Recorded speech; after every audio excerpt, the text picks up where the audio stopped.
Okay, so good evening everybody. My name is Jill Higgins. I'm head of the International Practice Group at 9BR Chambers, and I've got the pleasure this evening of chairing this panel discussion, International Criminal Investigations in the Digital Age, Advantages, Pitfalls and Problems.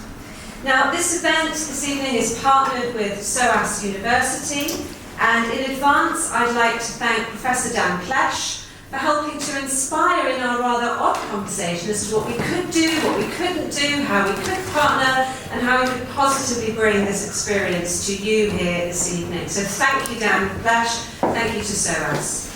I'd also like to thank in advance Lorianne Numbesi from 9BR Chambers for organising this event, to Martin Secret, to Adrian Chapman, and to our pupils who are on hand, one of them with a roving microphone, James Meredith at the back for when we get to your questions, and also Karen. So thank you to you. I have got a flight, I would say, of esteemed panellists this evening to share their thoughts and views on this very topical subject. So I'm going to introduce them to you first of all. We've got Henrietta Wilson, who is currently working with SOAS Centre for International Studies and Diplomacy in King's College London, researching open source investigations and the ways in which these can strengthen human security. Her open source research has explored topics as diverse as, this is pretty good I think, global weapons tracking, monitoring compliance with the Biological Weapons Convention, assessing the extent of damaged, destroyed villages in Myanmar, and uncovering Iraq's illicit biological weapons program. Our second panellist this evening is Paul Oakley. He is Chief Operations Officer at Quintel Intelligence, which specialises in litigation support. With a background of over 30 years in intelligence operations and investigations, I think it's fair to say, and I think I'm using your own words here, Paul, that you have seen the open source intelligence space in that time change beyond all recognition. Now, Quintel has also been involved in many high-profile international cases, including the case of former President Uhuru Kenyatta at the ICC, in which Paul and his firm duly assisted us, the defence team, in getting the charges eventually dropped, although I have to say it did take some time. He's also been involved in the world doping, anti-doping investigation into widespread institutionalised doping amongst Russian athletes, and more recently is involved in investigations in Ukraine. Our third panellist this evening is Nick Waters. He's the head of the Justice and Accountability team at Bellingcat in the Netherlands. Bellingcat, based in the Netherlands, primarily investigative journalism group that specialises in checking, finding, verifying open source intelligence. I think it's probably fair to say that in recent times, Bellingcat is probably one of the world's, I don't want to blow smoke here, but one of the world's most groundbreaking initiatives in recent years for finding evidence that perhaps has not been so easily found by those we might have expected to find it. Long-winded way of saying they're pretty good. So that's Nick. With a background in military and cyber security, his interests have focused on conflict and the applicability of open source information as evidence. Our fourth panellist is George Katz, also from the same unit, open source investigator at Bellingcat, and he uses his professional experience in law and investigations to design, apply and teach methods of making open source findings legally sound. So taking it from the finding to the legal forum. So I'll be interested to hear about that a little bit later from George. Our fifth panellist this evening is Kirsty Sutherland, who is an international barrister here at 9BR Chambers in London. She specialises in international criminal law, public international law, military law and international humanitarian law. In addition to being a valid and valued, highly valued member of the Uhuru Kenyatta defence team at the ICC, she's also been a senior legal consultant in Case 4 at the Extraordinary Chambers in the Courts of Cambodia and acted as Associate Counsel for Al Hassan, accused of crimes against humanity allegedly committed in Timbuktu, a trial that is currently still ongoing. So with the introductions made, it remains, I think, for me to just say a few words before I gently grill our panellists, before then handing it over to you to finish the job. I think it's fair to say that never before has there been such an opportunity and ability to investigate crimes as they occur, even in the midst of ongoing war. This commission of alleged atrocities it's often broadcast now for the first time, as we know, on social media. Information is gathered at an alarming rate and often conclusions drawn that would certainly benefit from further analysis and cross-comparison of open source information and intelligence.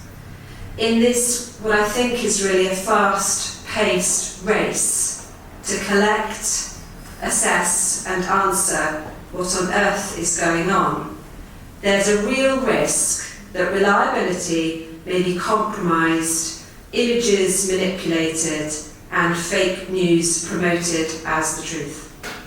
The impact of the creation of open source information now, even by AI, perhaps merits its own panel discussion. So while the digital age has opened up a diversity of voice and an access to remote areas like never before, the reality is that anonymous information, recycled sources, and an inability to verify information poses a real danger to the integrity of investigations and future criminal proceedings. Back in the day, as part of the Milosevic trial, at the end of it, I wrote a piece, The Impact of the Size, Scope and Scale of the Trial, back in 2009. And in that piece, I was complaining about the 1.2 million pages of disclosure. Well, that now pales into almost mere insignificance when considering the amount and extent of information and potential evidence that is available to prosecutors in building future cases.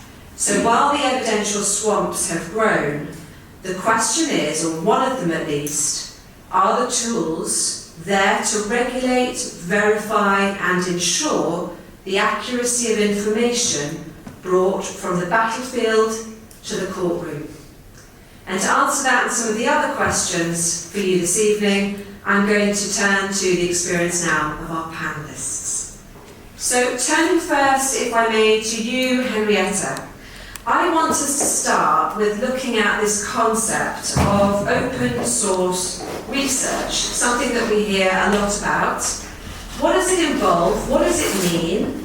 And what are some of the pitfalls and challenges that you face as an open source researcher? Thank you very much, Jill. Can everybody hear me? Thank you. Brilliant. Well, I think you've already kind of given us a really great framing for what open source research means in this day and age. I have to say, there isn't a single way that people talk about it. There isn't a single definition about what people mean by open source research, investigations, analyses, intelligence. Lots of different words are used to mean a lot of different things. But broadly, and I'd be interested to know what the panel thinks, broadly people tend to think about open source research as being analyses that rely on publicly available tools and information. So there's a little bit of nuance to think about with that different definition.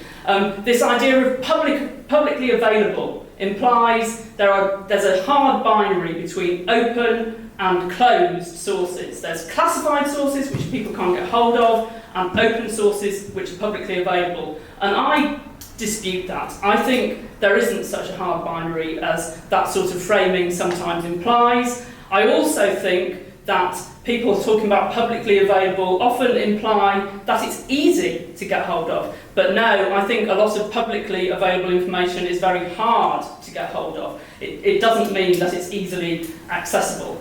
And the other thing that I'd like to point out about my definition, this analyses that rely on publicly available tools and information, is it's not restricted to digital technologies. People often think about it as being satellite imagery, social media posts, collecting different data from digital sources, but actually pre-digital approaches can be very useful too. So very quickly you said what's it involve, and there's all sorts of ways again that people might approach this. I think from a very high level point of view, open source research involves finding diverse data, checking it's accurate and genuine and not a piece of mis or disinformation, and then piecing together diverse information to arrive at a likely pattern of understanding about what's likely to have occurred. So it's very rare that you have an open source investigation that finds a single piece of data that will tell you a truth. What we're thinking about is mosaicing different data sources. And this is amazing. As you pointed out, Jill, the rise of digital technologies have absolutely transformed the opportunities for open source research. The internet gives us quicker, bigger access to traditional media.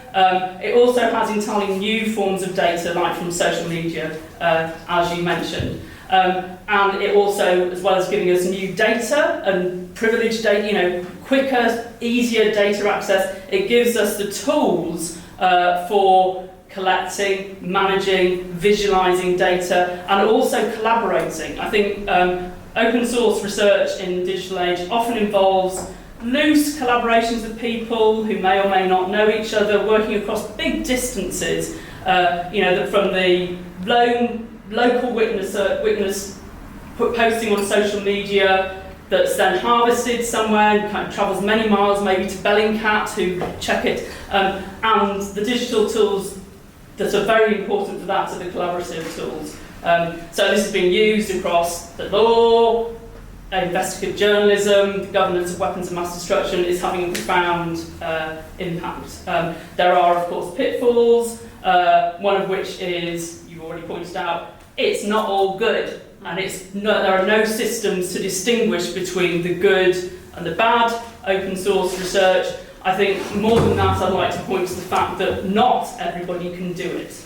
You need time, you need technologies, you often need political freedoms, legal freedoms that enable you to watch what's going on around the world, and it's worth saying that not everybody has these things. There's also a culture of openness that can facilitate open source research. If you come from an open society, you're used to notions of accountability, transparency and justice that can help you get going. So that's my response. Yeah. That's fascinating. Can I just take that on a step then? How does the open source research help us to collect material that can be used for evidence? So taking it a little bit further, beyond what we can find, what we can get hold of, even if we have those resources, how do we then move it towards potential evidence in the matter? Right. Legal processes need high quality evidence. As we've already pointed out, the internet is awash with potential witness testimony in the form of social media posts and maybe local conflict reporters. There's a lot of different data out there, but there's too much of it, as you already said, and it's published too soon. Legal processes that need the evidence might not be triggered until years after the original poster posts. Also, the digital data system is polluted, as we've already said, as you mentioned. There's multiple myths and disinformation, deepfake geographies. It's not a clean and tidy data space. It's also really unstable. So social media posts that are posted one day can disappear. They might be deleted by the original posters.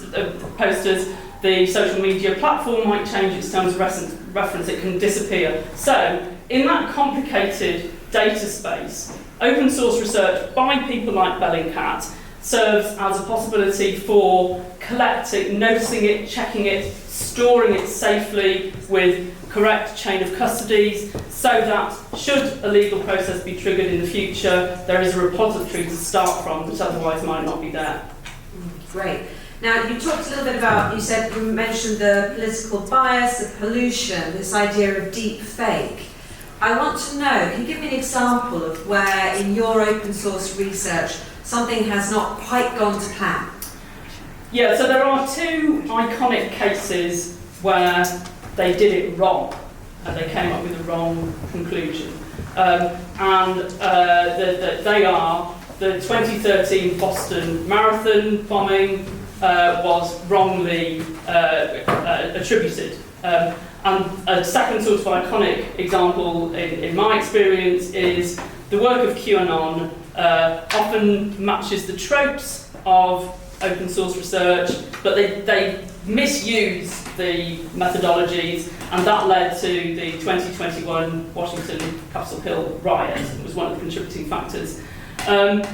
I would like to point, instead of thinking about investigations that have gone wrong or misapplication of tools, I would like to point to gaps in the infrastructure associated with open source research.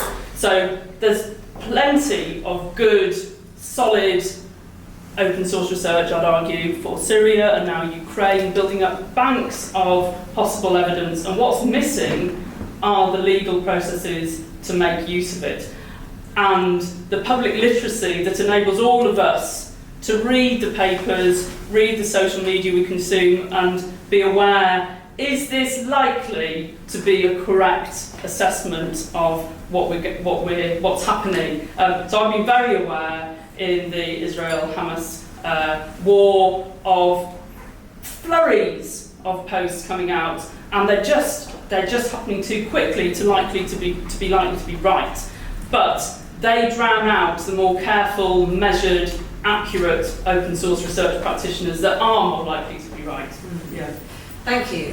Those of us who've been involved in legal processes over the years and trials have seen a real shift from the use of what we might consider to be traditional evidence, witness statements, testimonies, real evidence, video evidence, to often a service or a dump, I would call, of materials that now comprise social media posts, some Twitter tweets even, Facebook posts, that as lawyers we then have to sift through. Often a small defence team has to sift through, the way beyond the 1.2 million pages of Milosevic disclosure, you can forget that, trunks, cupboards, rooms of stuff.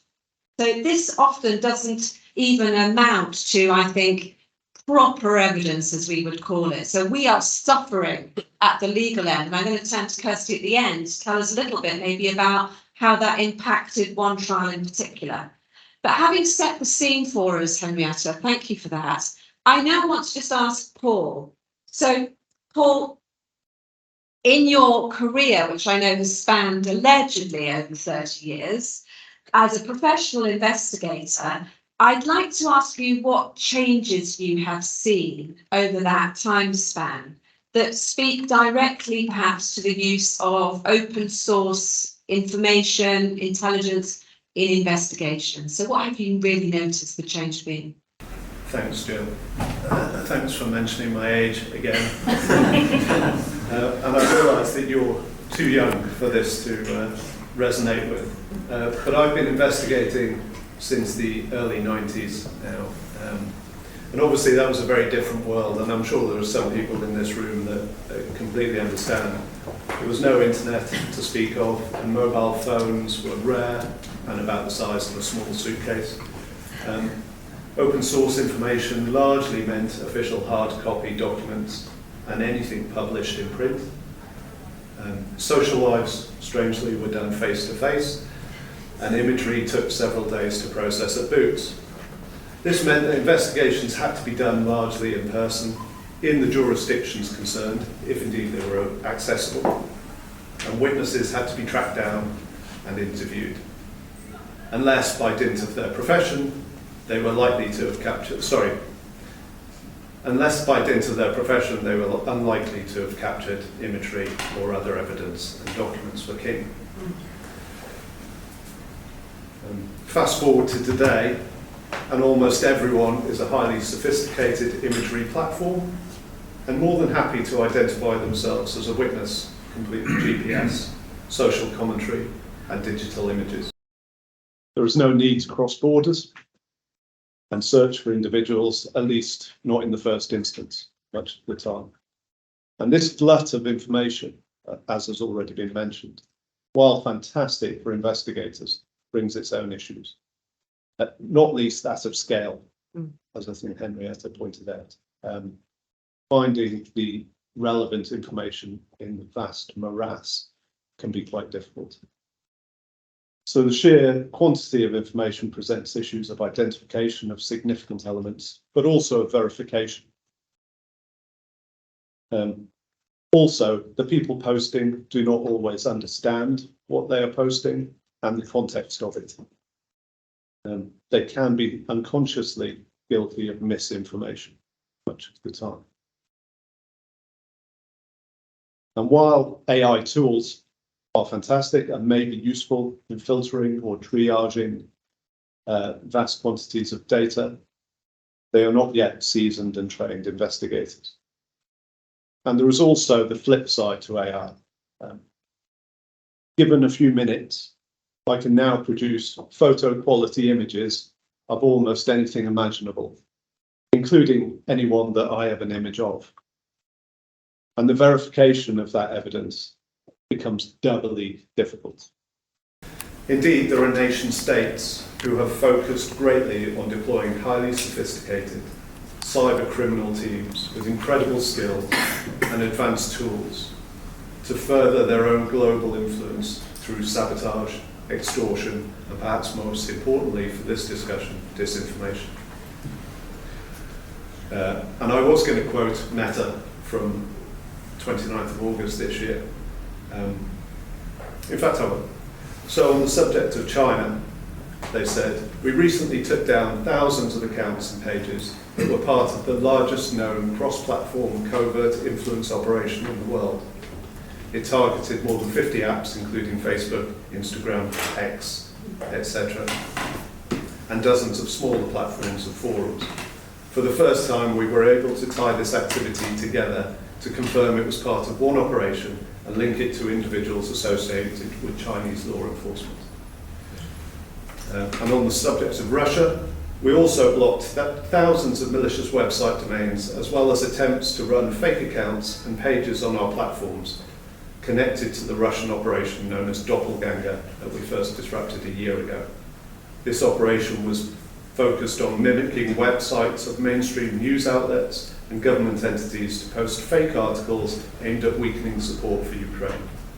It has now expanded beyond initially targeting France, Germany, and Ukraine to also include the US and Israel.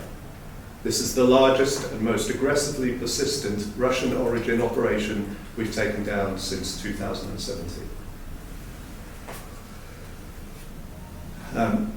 That kind of behaviour and activity obviously makes verification of anything that you would like to use in evidence very, very difficult indeed. And you have to look at its provenance and verify it from other sources as well.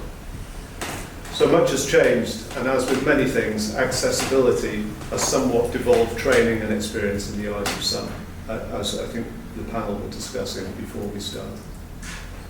I would, however, argue that now more than ever, what is required is absolute rigour when it comes to collection, analysis, preservation, provenance, and verification of open source evidence that the outcome of the case may hang upon. Well, that was an answer, thank you, Paul. Now, your field is open source intelligence, and I just want to peel it back a little bit, if I may. Can you give us your key definition of what are we talking about? Describe for me what the open source intelligence means for the layman or woman in the audience. Wow. I would disagree with you, first of all, much as I hesitate to do that, Jill. I would say my field is investigations. Yeah. open source intelligence, its absolute definition, to my mind, would be open source information that has been processed for some reason or cause. In the legal case, usually it's been processed and mixed with other open source information to produce evidence that is compelling. And given the challenges that you've referred to for investigators and the job, I suppose, that you have on as an investigator, what are the principles that you cling to, those key principles of investigation as you are swading through this evidence and trying to find the kernel of truth? Okay. We set up Quintel in very early 2012. And having looked around the sector at that time, the principles that we hang our hat on, or certainly at that stage, were that we needed to be accountable, we needed to be evidential, and everything that we did, or all the information that we had to be legally obtained. So we built on military training, grounded in multi-source, fused intelligence, where each component complements and supports the others. And we built this from the ground up with objective assessment and analysis, and everything had to be systematic and methodical. Thinking outside the box is absolutely allowed and encouraged, but not leaps of faith or gaps in evidence. And as I keep saying, everything has to be verified by other means, absolutely. Above all, I'm going to get back to one of my favourite words, investigative rigour, with an eye always on the legal environment and the objectives and the thresholds of the legal team on the case. That's the big key. So that cross-checking of sources, again, that multi-source is obviously key to furthering the reliability or making determinations of reliability on the information that you seek. Yeah, I think as we get more and more information coming in, and the credibility of that information potentially goes down slightly, or at least single pieces of information, then it needs to be mutually supporting in order to have any sort of value at all. Thank you very much, Paul. I'm going to pause it there, mindful that I want to take us now, if I may, from investigation into ongoing war situations. So Nick, I'm going to frame a question for you now, if I may. So as we've seen, I think in recent months in particular, experts are now able to rely on publicly available content to investigate what's going on in a war moment by moment. And that content is often really useful down the line as potential evidence to support allegations and potential counts of an indictment someday for war crimes. So I want to take the backdrop now of asymmetric warfare. So this situation where we've got opposing forces with differing military power. So we take, for example, we've got the Israel-Hamas conflict. How high do you think are the risks of simply getting it wrong when investigations are often centred or use large amounts of open source information? So how high are the risks for getting it wrong? How high are the risks for it being politically hijacked, if you like, or being there for a false narrative purpose? Yeah, within the current context, it's pretty high. So the current context in terms of what's happening in Gaza and in Israel before that. Can I just ask you to put the microphone slightly nearer to you? Can everyone hear in the back? You can't hear. We can't. Can you hear now? Yeah. Okay, if we can just all bear that in mind. Brilliant, thank you. So in the current context, yes, absolutely, this is the most contested information environment I've seen ever. It is absolutely incredible, the kind of stuff that we're seeing out there. Not only in terms of the quantity of good information, useful information, but also in terms of the misleading content, a lot of which is not deliberate, some of which is indeed deliberate. And so therefore the risks are pretty high indeed. This has been due to a multitude of factors. You've got a new development of kind of a key nodes of information which have developed as a result of the Russian invasion of Ukraine, with lots of people jumping into the space thinking that they can provide open source intelligence to people on Twitter. And a lot of them haven't really actually been doing any kind of verification of their sources, so they're simply really taking images or videos from Telegram and then posting them on Twitter, or as it's called now, X, without carrying out any kind of verification and taking the claims at face value. And then because they become trusted nodes in these information networks, people believe them because they're saying, oh, it's Ozzy Crab, he's reliable, when actually Ozzy Crab just copied it from, a far-right Russian militia channel. That isn't the most useful information ever. This hasn't been helped by the fact that Twitter has now been taken over and become X because of Mr. Musk, who has changed lots of the architecture about how Twitter works, which was previously a very, very useful source of information. There's still good information out there, but it's now being promoted in a way that is less useful. So, for example, I think it was 2 weeks ago or last week, Jackson Hinkle was the most influential person on Twitter, and Mr. Hinkle is an unabashed white supremacist who has stated the 14 words, "We must secure a future for our children and the white race." And he is the most influential person on Twitter at the moment. That is insane. And because this entire conflict is extremely polarized, it's very, very difficult not only to... there's a lot more feeling about what should be the right information that's out there. And so you get people kind of changing the information as they see it. And so, yeah, it's very, very easy to go wrong. And I don't actually think the military, asymmetrical military context really affects it that much, because what we see is a lot more involved with civil society, and those civil society movements have far more of an impact upon what people actually believe than, say, what a government influence campaign can do. When you look at a lot of the influence campaigns by the Russian state, a lot of them don't have very much effect whatsoever. They'll create some Facebook events, maybe get people to go and protest for Trump or something, but actually, maybe kind of 5 people turn up the event or something. They don't actually tend to have that much of an observable effect. What does have an effect are the narratives that captures people's imaginations and plays into what people believe to be, the right narrative. And when you have lots of people who believe in their cause very, very strongly, that's actually where you're most likely to get this kind of misleading content, because people honestly believe what they're posting is true, or just don't really want to interrogate it. And yeah, there's the vast kind of array of other misleading content that we talked about, but I will push back on one particular idea about the danger of AI. I actually think the primary danger of AI is not actually the idea that any kind of content can be created. It's actually the opposite. It's the statement that, you can't believe anything. And we saw that recently when the Israeli government published a picture of the corpse of a baby, which had been burnt and was in a body bag. What you saw were lots of people, lots of activists saying, this is clearly fake, it's AI generated.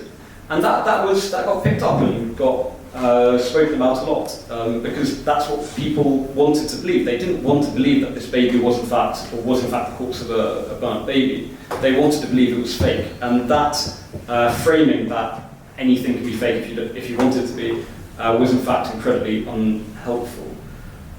Yeah. Great, thank you, Nick. I just want to push it a little bit more, if I may. So, given the extent to which the risks are exceptionally high of things going wrong and of perhaps information being false, you at Bellingcat put out a lot of information about the investigations that you conduct. And I'm thinking, I've read recently some of your reports on your investigations into the Saudi-led coalition airstrikes in Yemen, for example. So how do you at Bellingcat, if I may ask, satisfy yourselves as to the accuracy of the information that you're publishing on events which you allege to have taken place? I sort of know the answer by having looked at the way that you present, but I'd like to hear it from you. Yeah, so despite this environment, this incredibly contested environment, the kind of verification that we carry out still works. There's just a lot more information to try and verify because so much of it is inaccurate. But the verification process that we've developed over the kind of previous, gosh, I've been almost 10 years ago now, does still work. You know, from doing the use of basic tools such as reverse image search, which can help to identify if an image has been used in the previous case, to geolocation and chronolocation, the placing of a piece of content, video and image in space and in time, the cross-referencing of that piece of content against other sources of information, other videos, other images, as well as that kind of contextual verification, which at times requires experts. So we'll go to an expert and say, hey, you know, do you think this vehicle is actually blown up by an IED? That process still works and still allows us to identify content which does show the events it purports to. The vast majority of content, or misleading content that we find, is still real videos and images, but from other events. And we see that a lot in Gaza, where we've seen actually images from previous airstrikes in Gaza, from the last war, as well as events in Syria as well. So we've seen lots and lots of content from Syria. And this process of verification is positive. So you have to be able to geolocate a piece of an image or a video, place it in time and space, before you can actually use it. Because if you can't reach that basic level, then there's no point even really looking at it. If you can't say, hey, this was here in Gaza, or this video was placed here in Gaza, there's other contextual information about it, then it's not a very useful piece of information for us. And just by sticking to those verification rules, we've managed to find our way through some of the more complex information environments. Just to give you an example of how this might work, so the IDF carried out an airstrike on Jabalia refugee camp. This isn't contested now, but at the time it was still under question. And so what I did was I immediately started looking through live streams. So I can go to an AP live stream. I can go back you know, a couple of hours and then just kind of scroll through very quickly, and I can see a very large explosion. Okay, cool. What time did that happen? I can go back, establish the time. I can then geolocate the camera, so work out precisely where the camera is. Use a map reading technique called intersection to work out precisely where that explosion occurred. And then perhaps you can cross-reference it against another live stream, and you could then have two lines which where they intersect is where that airstrike took place, roughly. And then you can look at when the first report started to emerge and establish that actually, yes, this AP live stream did in fact capture this airstrike which impacted Jabalia refugee camp.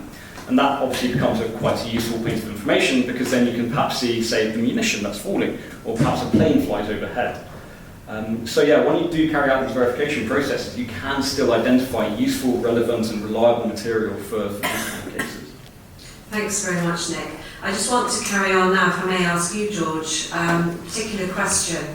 So using these verification processes that you've mentioned, I want to ask you about the particular incident of the downing of the Malaysian plane, the airline's flight MH17, because it wasn't the traditional bodies initially, the traditional investigative arms that one might imagine, that found the evidence in this particular instance, which was quite pivotal in the subsequent Hague legal proceedings that took place. Just to put it into context, as I understand, it was Bellingcat, and you can tell me more, who made the breakthrough by tracing these, what have been described as digital breadcrumbs, to show and identify that actually it was a Russian missile system, and that you actually identified that that was on the back of a flatbed truck. Is that right? Can you tell us more about your fascinating work and how you put those digital breadcrumbs, I love that phrase, together to produce a piece of evidence that was usable within court proceedings, as I understand? Yeah, so I'm going to be speaking on behalf of Bellingcat, because back then I wasn't working at Bellingcat when MH17 was shut down. It was 17th of July 2014, and Bellingcat itself was established by Higgins a couple of days ago, before the downing, right? So when they decided to go and investigate MH17 Downing, there was no concept of adhering to specific rules of evidence. It was a journalistic investigation in a pure form, done by people that are just curious about what's going on, right? And they didn't call it breadcrumbs, they just followed kind of the trace, right? There is an incident, there is a downing of airplane, there's a location. Let's see what was happening within the context, right? Because some of the videos, some of the material start to appear videos, and the video is with a book missile, like a truck that was carrying it, appeared, one of them allegedly, right? And there was a phone number which kind of was also the starting point of investigations to understand where it happened, to recreate the route, right, of this particular missile system. And just by continuing following this, analyzing different materials and have an idea, like, as a human being, like, what would make sense, right, in the first place, right, that what is credible, then the whole investigation started. And indeed it was a breakthrough because it was based only on the information in the first place that is publicly available, so anyone could actually identify, yeah, there is an element of phone conversations that were intercepted by Ukrainian special services, right? There were some of the discussions and some of the first reactions on after the downing, but essentially, like, the whole investigation was performed based on information that was online, right? But without thinking how that would be played in court. Like, there was more like a wish, right? A general idea that would somehow bring some accountability, but how actions of the investigators would contribute to that or lead away from it, that wasn't in the primary focus, I think. So that's how the situation was at the beginning of Bellingcat, right? And now it's different because now what Justice and Accountability team does, what we're doing with Nick, is to conceptualize, right, what was done before, everything that was done before, and put it in a context of legal context, right? So from the very beginning of investigations, we consider the legal side of things, right? This sort of whole experience, right, of how it's going to be perceived, right, from a disability perspective, right? We do mock trials, and from the merit as well, right? How it is perceived by in proceedings by parties, by jury, by court, right? And you mentioned about effects of AI, right? That it's actually that no one believes anything, and we have to take this into consideration because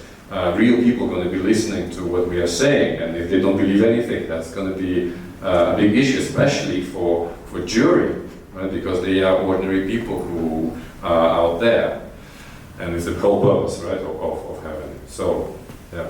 So to put it crudely, are you, I suppose, saying that Bellingcat have had to maybe up its game in terms of getting the evidence to a legally admissible level? That you've taken it from the journalistic investigation and now you're interested in how can we make sure this actually reaches its legal audience? And for that we need to apply a little bit more rigour, or a lot more rigour than we would do if we were just journalists. Not just journalists, but I think you take my point. Yes, exactly, and that's why we developed a methodology that I think we're going to talk about a bit more maybe later, right? But again, the whole purpose is to conduct investigations from the very beginning, right? So that would take into consideration all the legal things, and it's like kind of gradual process. It started not like from the conflict in Ukraine. It started way before, like the conceptualization and the creating context allow us to put it in practice, right? It gives us the context to put this in and test it and experiment and understand what works, what doesn't work. Can I ask you just then, whether you're able to say anything about the work that Bellingcat is doing in Ukraine at the moment. Well, I can definitely say some of the things that we are doing is, well, how it's structured is that we have to consider our capacity. We are a small team. Now it's five members from Bellingcat side. And it's a joint initiative for Bellingcat and Global Legal Action Network, which also helps us to make it all legally sound. And so consider the capacity, we have to think strategically, right? We engage some of the general public as a crowdsource, right? We have volunteers who help us verify information in some massive amount, and based on that we decide which topic we're going to be investigating in depth, right? Because we cannot investigate everything. It's just too big for us, and it's going to be overstretch.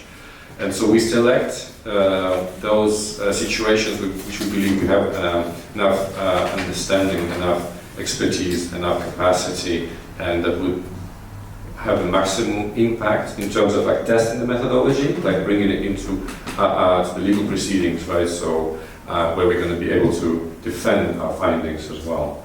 And so in the first part, like first theme, it was the use of cluster weapons, cluster munitions in Kharkiv, right from the beginning of war. So we investigated, we identified the incidents that are connected, right, to this particular theme within a specific time frame, right, and we were investigating what was happening there to find, to establish those responsible, right, by also understanding where this rocket came from, what was the aim, what was the intention, right, all these elements that are necessary to show for, like based on requirements, like elements of crime basically, sorry, in ICC. Thank you. So can I now, George, ask, following on in terms of the Ukraine, I just want to take this a bit further from, we've had the investigation, finding of information, now taking it beyond there to accountability and then to the courtroom. So Kirsty, as one of the authors of a recent report entitled Anchoring Accountability for Mass Atrocities, and having just chaired the IBA panel on advancing accountability in Ukraine and beyond, can you tell us first of all what you mean by advancing accountability and how this might be achieved in Ukraine? I know it's a big question, but just give us a taste or a flavour if you can. Yeah, well, I mean, in terms of accountability, what we were looking at in the project today. Can you just make sure the microphone is really near to your mouth? Very intimate. Thank you. Okay. Yeah. Yeah, in terms of accountability, well, the report that I worked on last year, which was actually, it was a 2-year project. It was sort of there's a lot of work. We weren't just looking at criminal accountability. We were looking at other forms of accountability. So, and if I draw a very crude line, that would be between political accountability and individual responsibility. So by political, obviously we mean state liability and more of a focus on human rights violations. And then with the criminal liability, of course, is individuals and punishments at the sort of minutiae level. It's true that investigations can pursue multiple forms of accountability at the same time, but there can be inherent contradictions between the ways in which you approach those investigations, and to illustrate that, mass human rights violations, you might want to gather hundreds of quick and dirty interviews with people on the ground just to get a rough idea of what happened, but then you're stuck with a statement that was poorly taken by an unspecialised civil society actor or whoever happened to be there. They may well have re-traumatised a rape complainant or whatever, or inappropriately questioned a child, and then you're stuck with a statement that can be picked apart in a criminal proceeding. Whereas if you're wanting to investigate a commander for his responsibility for a number of on-the-ground rapes, then you would be looking at witness statements that are much more carefully taken and aren't contradicted by all of the previous iterations. And this is this is basically what my job is going through these this material, and it's a serious problem. So our work in that project was focused on improving the efficiencies and the efficacies of the international legal infrastructure to enable a much more impactful and equitable system to respond to atrocities across the world, and ideally to seek to tap into data sets that would allow us early warnings and hopefully enable the use of that infrastructure to prevent atrocities. And that's through pursuing all forms of accountability.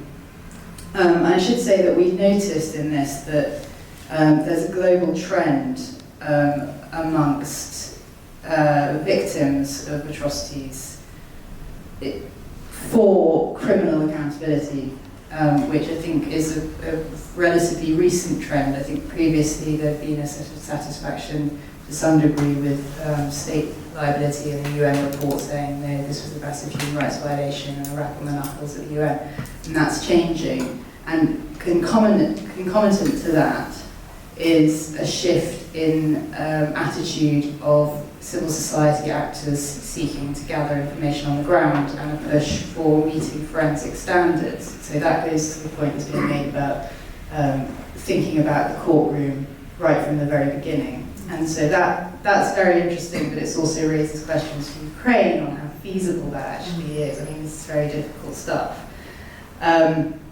The international criminal legal architecture has changed quite drastically in the last 5 years with the introduction of the novel investigative mechanisms, which I think are themselves a recognition that there are situations that are ongoing that are very difficult to access, where there's a lot of reliance on digital material, and I'm pointing really at Syria, and that we need to find other forms or channels through which accountability can be sought, and so that's the sort of major shift. And one of the senior officials at the Syria mechanism spoke to me recently, because we've been doing a lot of work on how they can be cooperating with other UN groups, etc. Of course, they're not doing. And he said that they're essentially data processors.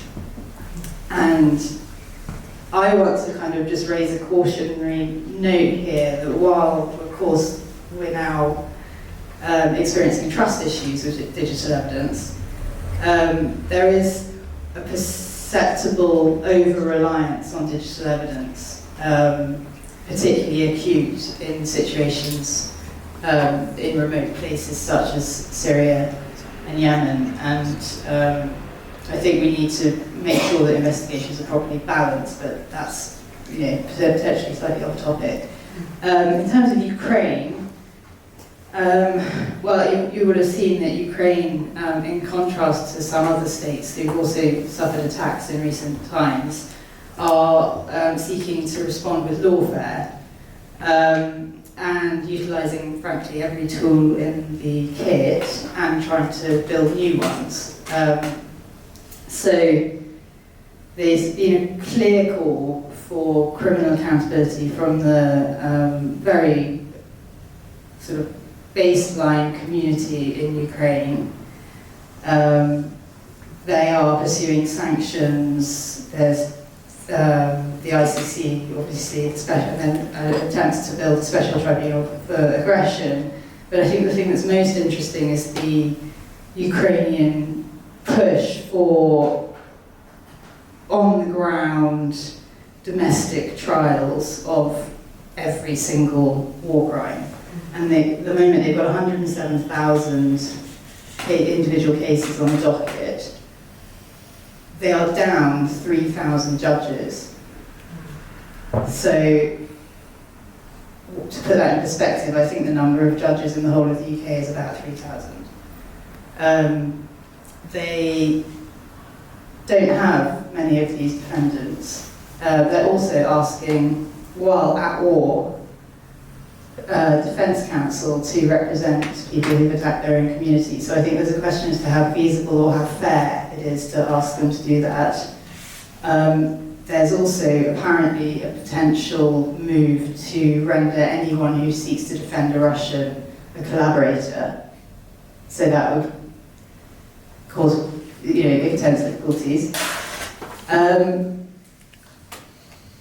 I don't want to, I'm getting off point because this is not really about digital material, but I do think that there are serious questions as to whether seeking all of these trials is an efficient use of resources when they don't have the resources, and whether it's just ever going to be possible.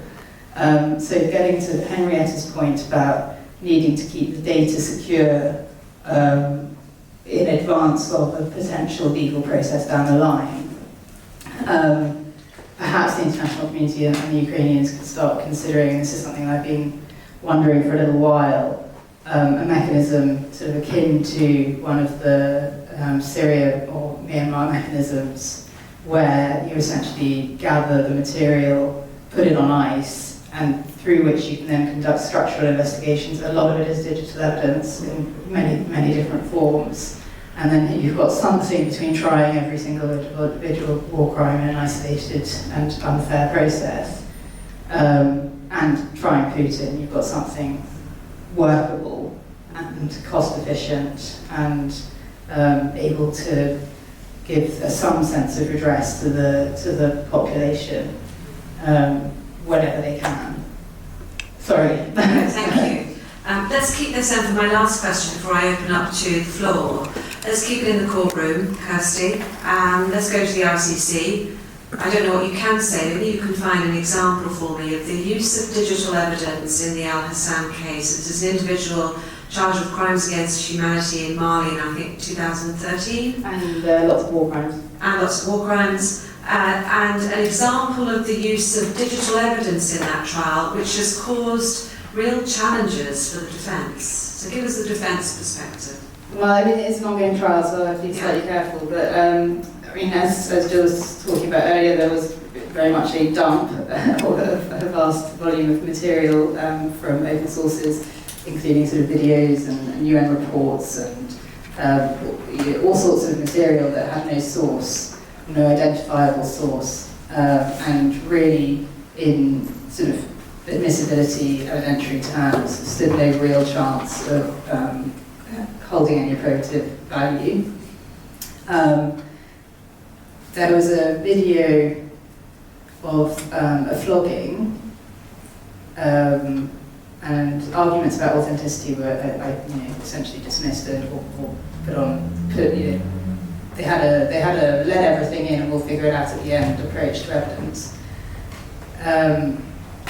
But the court wanted to assess through this video really the severity of, it was of course not contested that the whipping had happened, but it was the severity of the actual whipping. And the journalist was called to authenticate, which is proper. And I think it's probably worth noting that really I think the courts are lagging far behind in approaches to digital evidence, and so very much still related to traditional admissibility tests and this sort of thing. The journalist testified that he had augmented the sound, and apparently there's no problem with that. But obviously that has an impact on the utility of the material. I think the other major focus on digital evidence, and we were dealing with a quite traditional trial in the sense that it was largely witness testimony, but it was heralded as the open source trial. Berkeley, and I would really urge anyone who's interested in this to look at the work that Berkeley's been doing. It's very important and excellent stuff on assessing digital evidence. They very generously built a virtual 3D map of Timbuktu based on photographs that had been taken well after the event. And I mean, some might ask why. It wasn't a crime scene reconstruction, and it was years after the event, and it was as sort of useful as a map of Timbuktu, except it was actually less useful because there were mistakes in it. but both the prosecution, I think Berkeley donated something in the hundreds of thousands of dollars worth of time and effort into this, and it was never used, which is a real shame, because if they found a way to make it more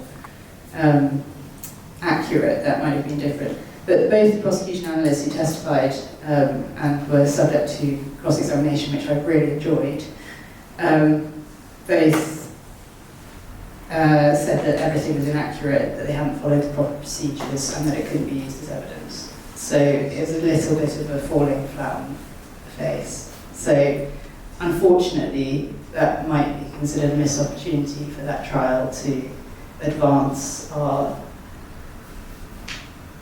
processes and authentication assessments and test how the ICC will go forward, because I have a hunch that Karim Khan, with all of the excellent work he did at UNITAD on dealing with digital evidence, is going to be a little bit more of a sophisticated actor going forward. So I guess watch this space. Thanks, Kirsty. And just to reflect before I open it up to the audience, so you're referring there to the work of Berkeley, and of course the Berkeley Protocol on Digital Open Source Investigations, which is there for anybody to look at, and the important work that they're doing in bringing some rigour as to how this information should be assessed.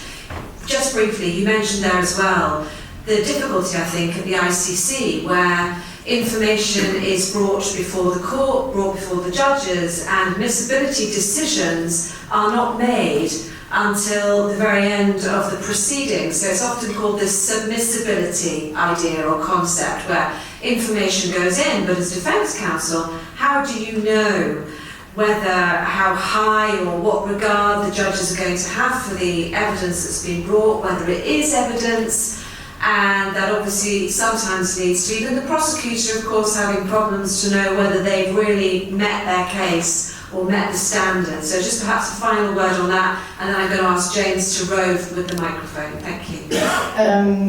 So actually each chamber can decide whether it wants to do admissibility assessments sort of as you go, or leave it all to the end, and recognising that the French system has anti-conviction and we have beyond reasonable doubt.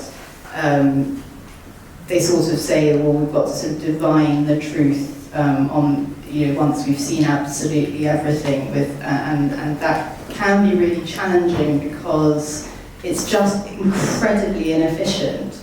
And I can't remember how many times I had to put it in filings to spell out over and over and over again the distinction between probative value and evidentiary weight. It's fine to assess what evidentiary weight at the end, that's the only time you can do it.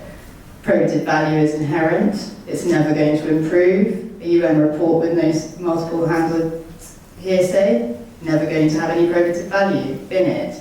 Not knowing the contours of the case is manifestly unfair, and including for the prosecution, and a complete waste of time. Yeah.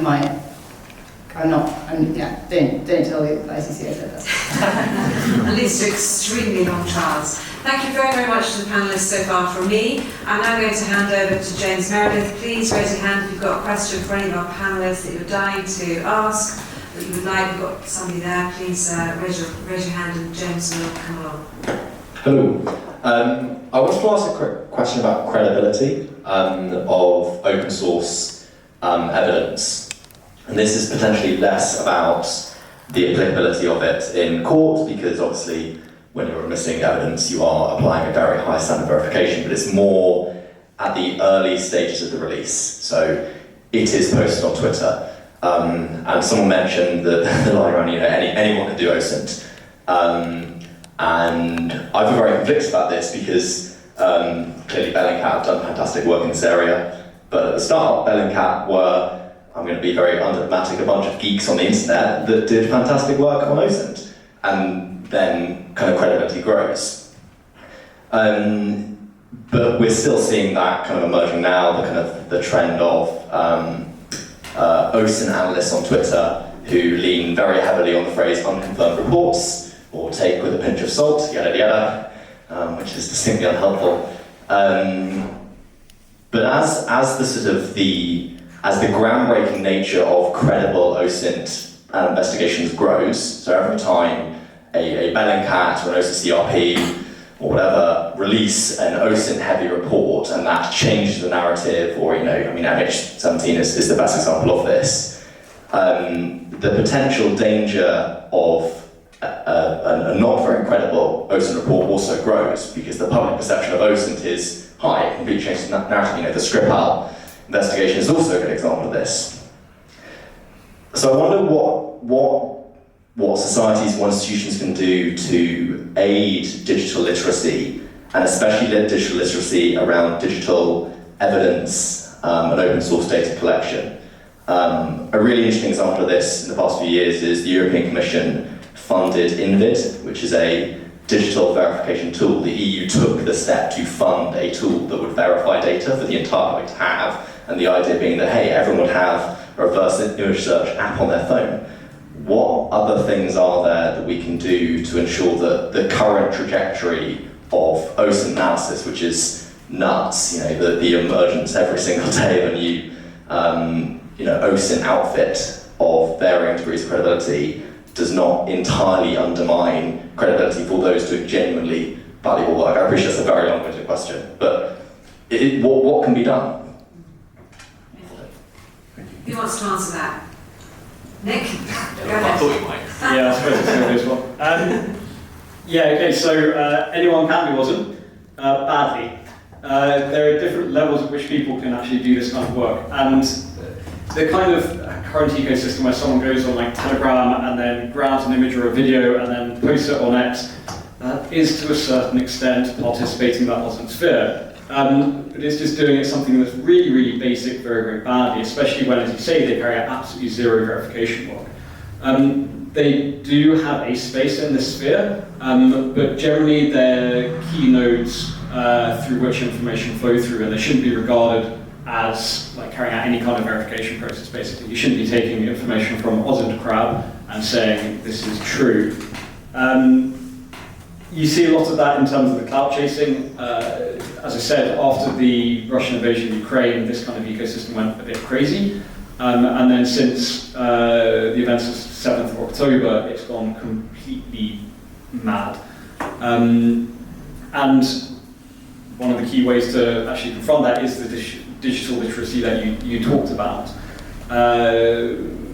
Both at an institutional level, understanding that a lot of the information online can be misleading, but also that after process of verification it can actually be relied upon as well. But also at an education level, so in schools and universities, so that people start to understand that, hey, maybe not everything I see on TikTok is actually accurate. And actually, like, quite a good proxy at the moment is if the person says they do OSINT. So we don't use the term OSINT that much. We don't regard ourselves as creating intelligence. Within Justice Accountability, this may be a little bit different, but as a journalistic organisation, we conduct journalism using open sources. We don't do OSINT. And a really easy and quick proxy is if they have OSINT in their Twitter handle, they're probably not that reliable. There are one or two which are exceptions to that. Generally people who've come from, say, for example, the police, who are used to using that particular phrase, but there are also kind of literally 15, 16, 17-year-olds who just call themselves OSINT and then a noun, and then boom, they've got 120,000 followers. So that, yeah, digital literacy is incredibly important. But I'd also actually say that this isn't just an information problem, it's a societal problem as well. The reason why people want to believe certain types of information, even if it's like clearly misleading, isn't just because the information is misleading. Humans are really bad at dealing with information. It's more of a societal issue. And it really helps if genuine grievances are actually addressed. And we've seen this a little bit, especially actually in the US, where there are genuine grievances which weren't being addressed, and the result is that people turn to actors who are more extreme in an attempt to kind of find information, or as leaders and as people who provide them their information. And so it's not just about how to deal with the information or teaching people how to deal with the information, it's also just in genuine grievances that societies may have as well. Yeah. Long answer. Yes, Henrietta, just pass the microphone. Yeah. Thank you, really interesting question, and just to follow up quickly, I think, I'll be interested to know what you think, I think there are some credibility markers that kind of take us back to basics that are taught on many university courses through the scientific method, through social sciences, critical thinking.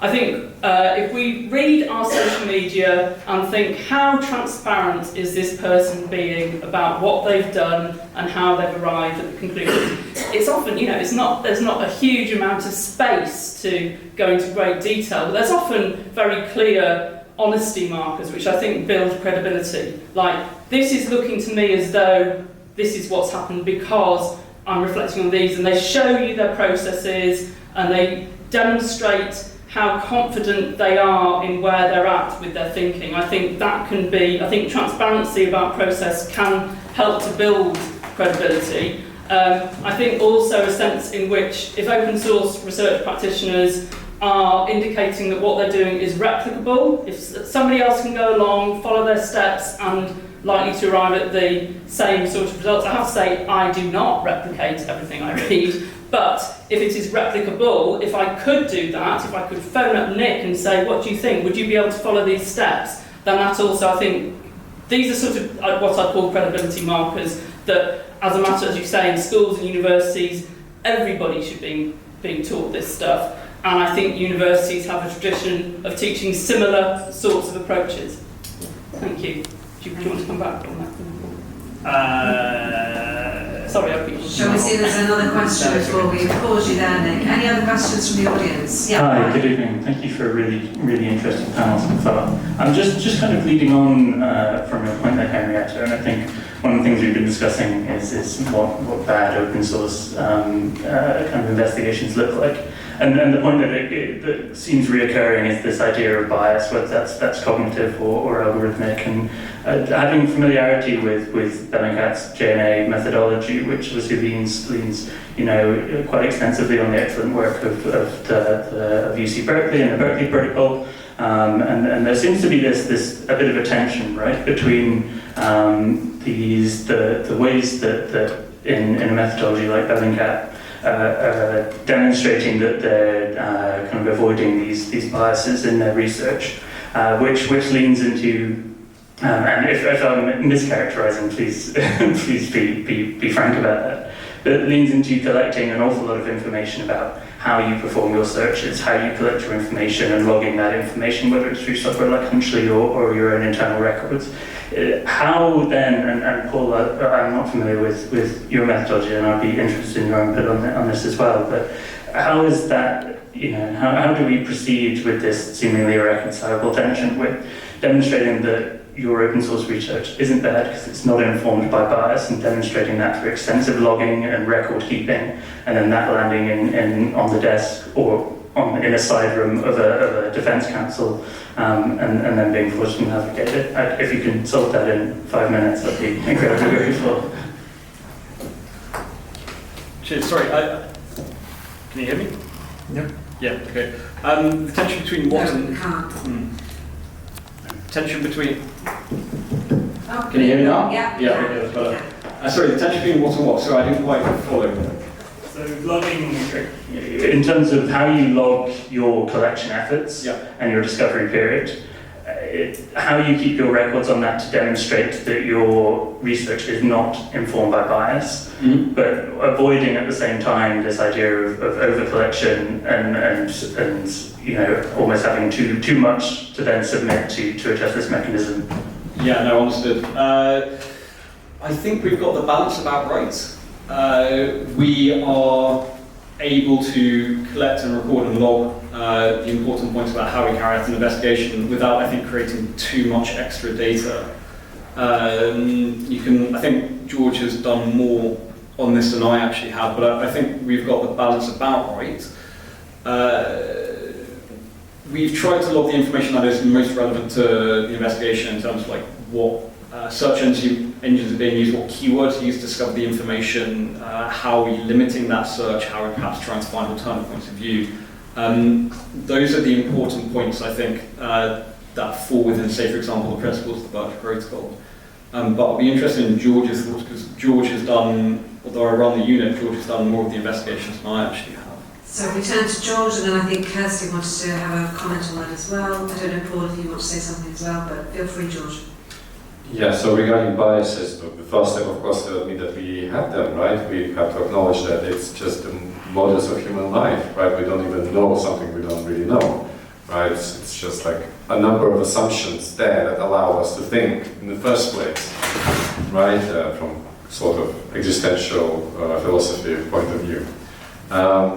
And so acknowledging that, we know what biases are, at least the biases that affect this type of work in this particular context, right? So we are aware of them, and then it's also a collaborative project, right? So yeah, every investigator has its own investigation incident, right? But it's nevertheless it's double checked by peers, right? It helps to minimize it, right? We can't really avoid it 100%, because if we know about the bias, we would avoid it. But sometimes we don't really know, right? But the more people looking at it from different perspectives, from different cultural backgrounds, the more bias sort of protected it is, and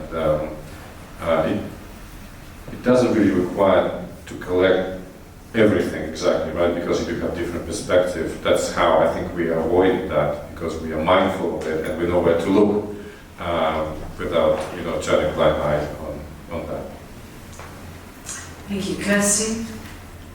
I don't think this is quite as technical as you were talking about, but the biases within investigations, I think, is something that we've been acutely worried about in the work that I've been doing at Oxford as well. And I think it's important to note that the digital recording, or indeed creation of an image or an incident, immediately introduces its own bias, because that's then what's examined. Blind spots are a major concern. I mean, I've heard it said that every rape will have some form of digital footprint, and that is just not true. That people in the Sahel who have no literacy, no access to the internet, all the rest of course, that's not really the case. So SGBV children, that all of that stuff, we have to find ways to overcome the digital bias, or the sort of we can't get in there, so we'll just look at the videos. That is a serious problem. The NIMs, the novel investigative mechanisms, have, certainly for the Syria mechanism, they've got so much information now that they can, and I think they are running sort of tests on their algorithmic searches to make sure that, to find out if there are biases creeping in and to try and overcome them. And I think that's really interesting. That there's, first of all, there's the awareness, and also the sort of opportunity to test processes. I think one of the features in traditional investigative structures at the international level is that they've started introducing these sort of focal points, focal point for SGBV, a focal point for children, whatever. And that, I think, in some way has addressed inherent biases in previous investigative strategies, but most hopefully the move now is to have these sort of intersectional, get away with the focal points and have everyone with a much better grounding in genuinely conducting an open investigation. And I think that one of the things that has to include is making sure that you're not just looking at the digital. Thank you. Paul, did you want to say something on that? No, I think it's been covered. Thank you. Anybody else? Yes, Henrietta, of course. I'd also like to come out. Yes. All right, brilliant, thank you. So I agree, obviously, with what's been said already. Bias is inevitable. There will be biases, and the minute you have a research question or an investigation and you start to model answers, and you inevitably have blind spots. So that's just a fact of life. I want to say it's not exclusive to open source research. National intelligence has this issue too. When we think about Iraq and Curveball, they were herding a few sources to arrive at a conclusion, even though within the intelligence community there were many more compelling voices with other evidence. So I'd say, for what it's worth, the non-governmental open source space, I think, is reassuring to know that Bellingcat feels they have the balance right. But I would also say there's such redundancies potentially in this space that between them they might be covering more gaps than would be done with a single conventional approach. And also, up until now, I don't know what will happen as the sector grows bigger and bigger, but it has seemed to me as though there's some informal peer review going on between reputable open source researchers that kind of guards against this issue that you were raising, so that there is both breadth of coverage and depth. The breadth is kind of signalling what needs closer scrutiny, and then people dig down deeper. Thank you. Thank you. Nick? Yeah, very quickly. I just want to build on the point that Kirsty made. One of the biggest pitfalls, I think, when doing this kind of investigation is thinking that this is going to be the answer to everything. And we get it time after time after time after time, like people coming to us and saying, oh, can you solve this massive problem? And in most of the cases, the answer is simply no, it's not possible. Like we can, we're very good at working out like what happened, where and when, but sometimes questions like, for example, the why or maybe the who are very, very difficult to answer with these kind of open sources. One of the things that we made sure when we started this project is that we limited our scope. We're not taking witness testimony, precisely because we received kind of advice right at the beginning of the project that if you do that without the proper qualifications and understanding, you can really screw stuff up. And so we've been really careful about our scope and what kind of information we've built on. And the entire point of the kind of work that we've done is making sure that we want this to be melded with other types of evidence.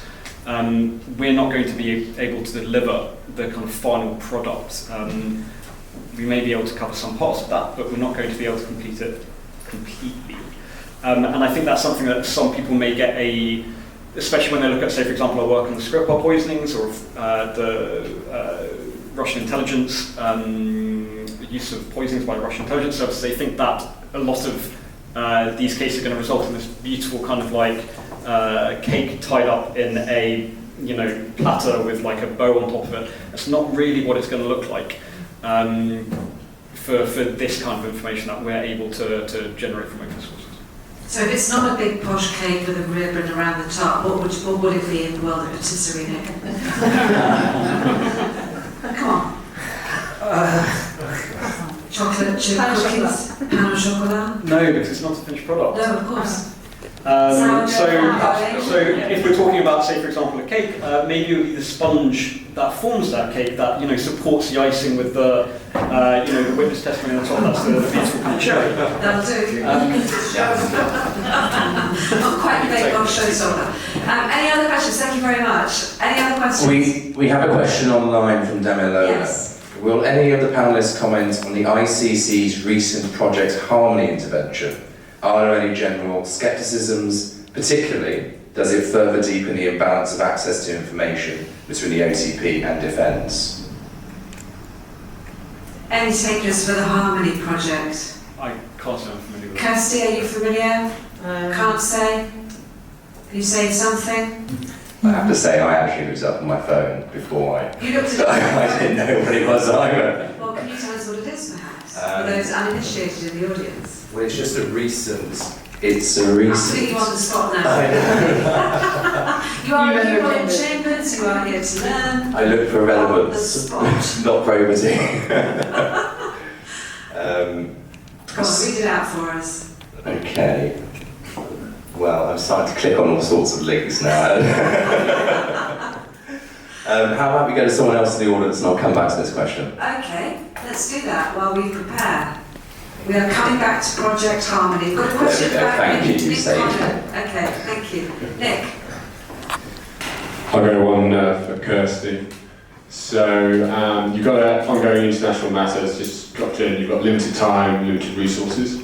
Are you conducting digital research to inform your on-the-ground work first, or are you doing the on-the-ground work to be supported by digital research later?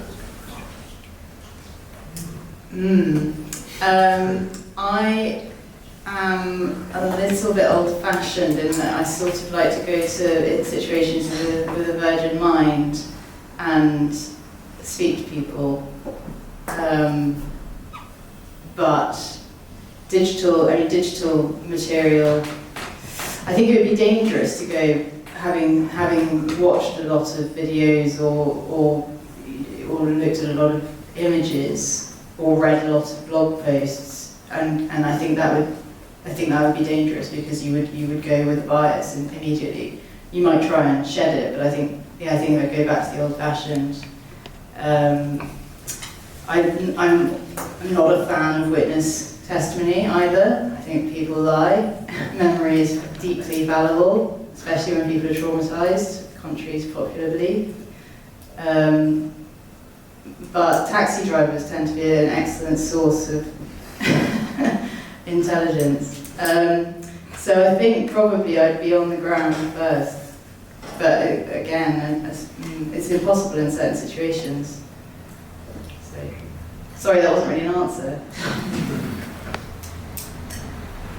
We worked out what the Harmony Project is. I have, yes. So Go ahead, James. right, so Project Harmony seems to be a new system operated by the ICC, and it's used to provide a centralised storage for information and evidence, and integrate a range of investigative and analytical tools for secure use in the cloud. Yeah, so I'm not remotely surprised about this, because that is Karim Khan transposing what he built at Unitad over to the ICC. So I say that, overall I'd see that as a positive thing. In terms of the inherent imbalance between the ability of the defence to kind of operate at a similar level, they're reliant on the prosecution to fulfil their obligations to share all the material that they ought to. I would trust some lawyers to do that more than others. There are many ways in which the defence at the international level is severely hamstrung as compared to the prosecution. That said, the prosecution has got a different job, and it involves conducting very, very complicated investigations. The major challenge for the defence is really their ability to counter-investigate.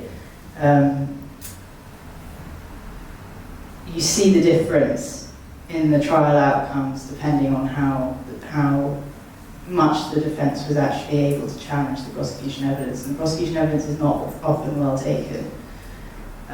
We were not able to go to Mali. That's not true, I did go to Mali, but we were not able to go to Timbuktu. The prosecution said, well, we were told they couldn't defend our security, it was impossible, absolutely impossible for anyone to go to the north of Mali. Didn't particularly want to go either.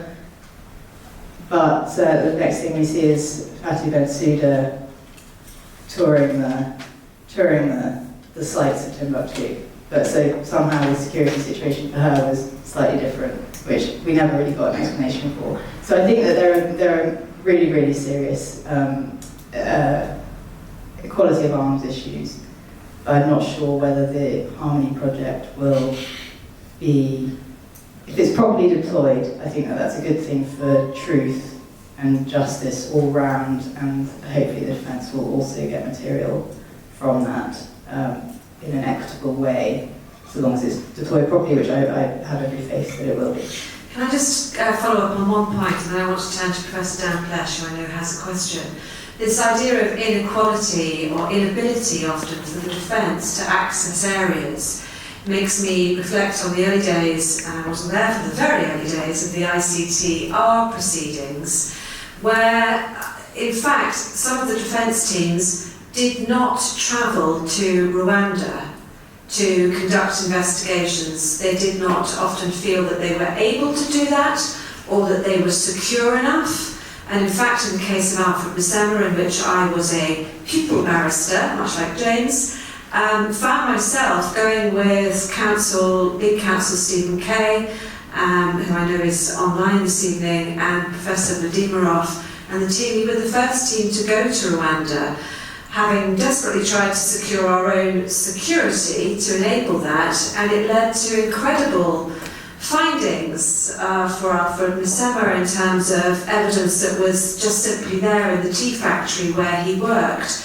But, of course, the details of our trip had also clearly been passed to the prosecutor, who, lo and behold, we find, just as we arrived, had been there the week before. They did not, however, ask perhaps for the right materials, although not that that helped Mr. Musema terribly at the time. He was subsequently convicted. But it was something, when we travelled, we were called génocidaires, the supporters of génocidaires, by those who followed our transport around and knew our every move. And I can't say that I felt ever secure, but we had a job to do, much like you did, in going to Mali. I mean, I didn't have any security either. I mean, and they said I went at my own kind of risk. Extraction insurance was my own responsibility, etc. But it was, COVID and the war zone. But the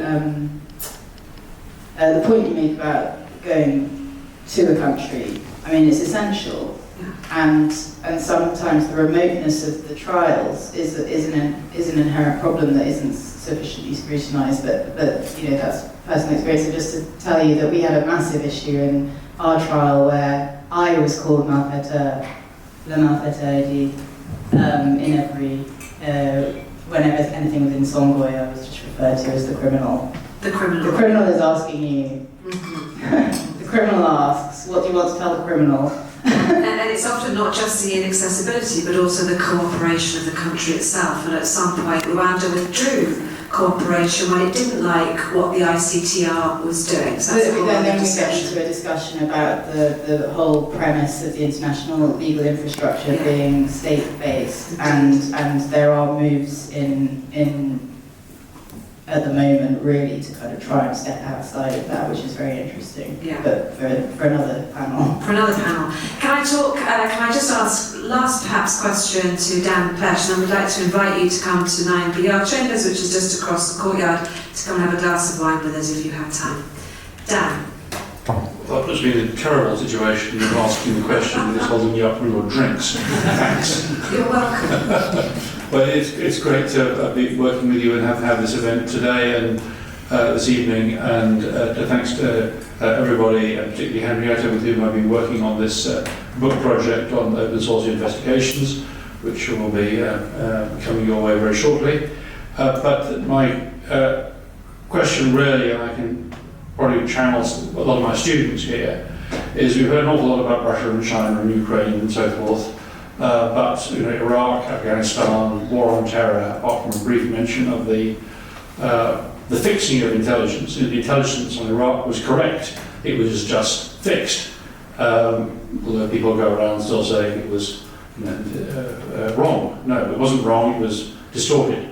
How far do you think we are in rather too uncritical bubble of Western-generated information and not sufficient attention to nefarious activities of Western militaries, perhaps in Africa, continuing war on terror, Somalia, which don't seem to get an awful lot of attention. And I wonder, as a good taxpayer, am I actually getting value for money out of James Bond and Q?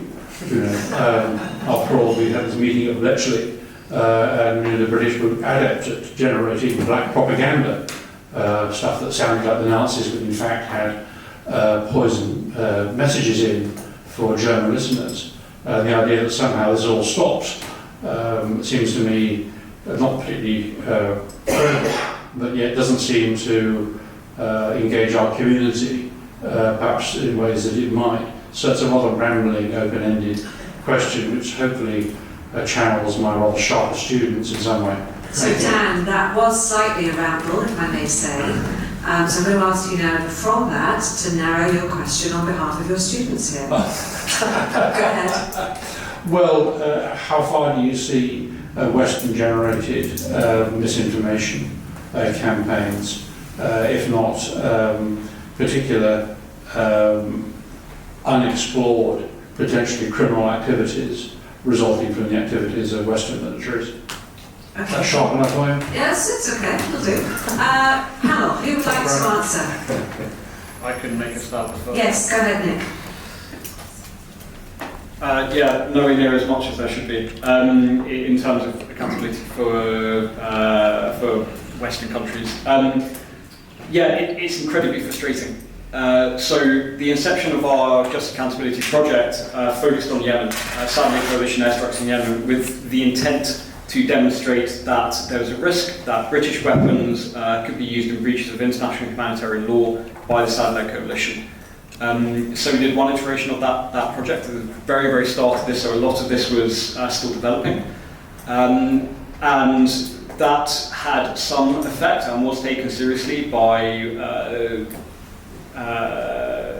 people who we asked to consider it. However, when we then sought to do, say, for example, a second iteration of that project, looking at airstrikes on agricultural infrastructure inside Yemen, it was very, very difficult to find funding. As a civil society organisation, we don't take funding from national institutions, national governments, and so we have to go to fundraise and say, hey, we're doing this. And finding funding for that second iteration was really difficult. We didn't find any for, say, about 9 to 10 months. And then the full-scale invasion of Russia happened, and there was, as a result of that, there was a huge amount of funding, and so we were able to proceed with this project, focusing on Ukraine rather than Yemen.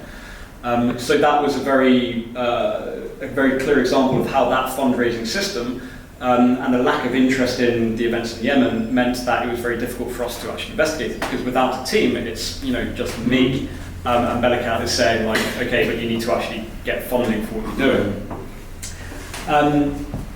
There is a lot of potential there, I think. Organisations like the Bureau of Investigative Journalism and Air Wars have done a very good job over the last few years of recording airstrikes carried out by Western countries as part of the global war on terror, and showing that some of them were questionable in the statements around them. The one that springs to mind, for example, is a Dutch airstrike which resulted in the deaths of, I think, a couple of hundred civilians, which only really came to light because Air Wars put a lot of pressure, raised it as an issue. And certainly that's the same in the UK. Not only, say, for example, the recent revelations from the BBC about Tuto SAS, but also the RAF's own campaign, or the British military's own campaign. We dropped something like, I think it was 6,000 munitions, or carried out 6,000 strikes, I think. Numbers may be slightly off because it's been a while since I used this, in the campaign against the Islamic State. And yet the MOD claims to have killed a single civilian during that time, which I find, frankly, unbelievable. And indeed, I think I would potentially describe that as disinformation, because clearly that cannot be the case. And so, yes, I think there's a huge amount of potential there in terms of investigation, but I also think that it's quite difficult to do when you're, say, for example, reliant on the funding system, which doesn't or has less interest in funding those kind of investigations. Great, thank you.